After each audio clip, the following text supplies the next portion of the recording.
For the past 5 months, I've been developing a game called Chasm with my team. It's a really fun dungeon crawling game, and there's only one problem. There's already a game called Chasm, so we're going to need to rename it. Before we talk about renaming Chasm, I'm going to quickly introduce what Chasm is. Chasm is a simple dungeon crawler game where your sword points towards your mouse and does damage when it touches enemies. You use WASD to move, spacebar to use the boost ability, E for the blinding ability that will blind enemies, and Q for the ground pound. You have to kill lots of different types of enemies while platforming across an actual chasm and trying to make it to the other side. In 2018, BitKid Games released a game called Chasm. After emailing them, we found out that for this reason we could not use the name Chasm, so we immediately got to work brainstorming new names. We actually needed to rename Chasm for two reasons. One, to prevent these legal problems, and two, to help with marketing.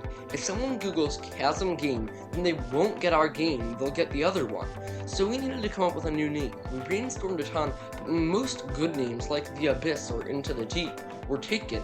Eventually, we were deciding between Into the Chasm, Beneath the Chasm, and Within the Chasm. We chose Into the Chasm because we thought it sounded best and it also made the most sense. But now we need a new logo. I got to work on a new logo and I went through dozens of iterations before I got something I sort of liked. I also brightened the colors, so here's the old logo compared to the new one.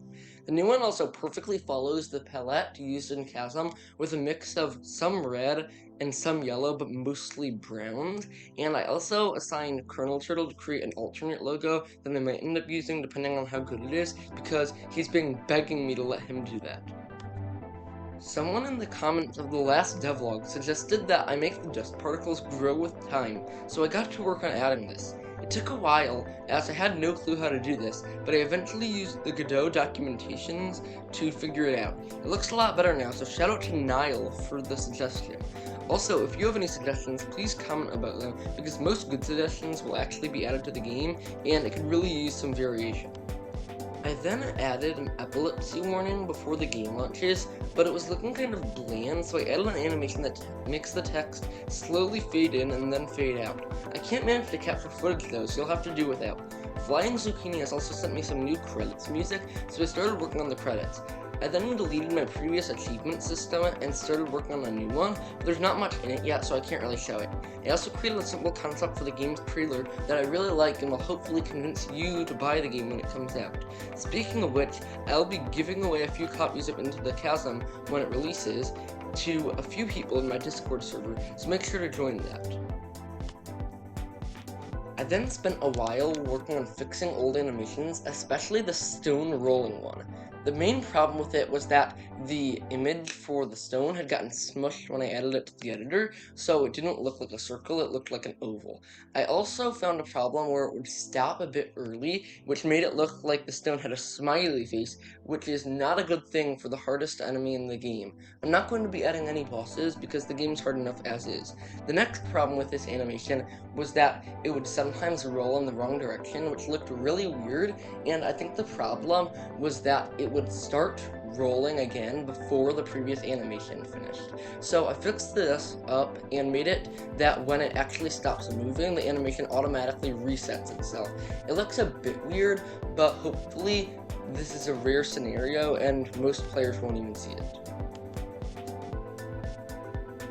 I then spent a while working with C++ and SFML to create a new pixel art program that I forgot to save and lost when my internet went down, and so that's a very fun thing to have to deal with. I'm not going to be able to recover it, so I'll probably just restart working on it.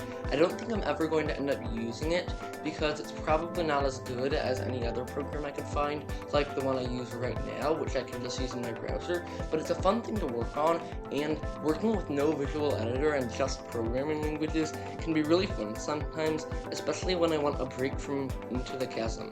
So working in Godot is a really fun experience, but I don't always want to have the easy visual editor because it just doesn't feel like as much of a challenge, which is why I'm taking some bigger breaks from working on Into the Chasm.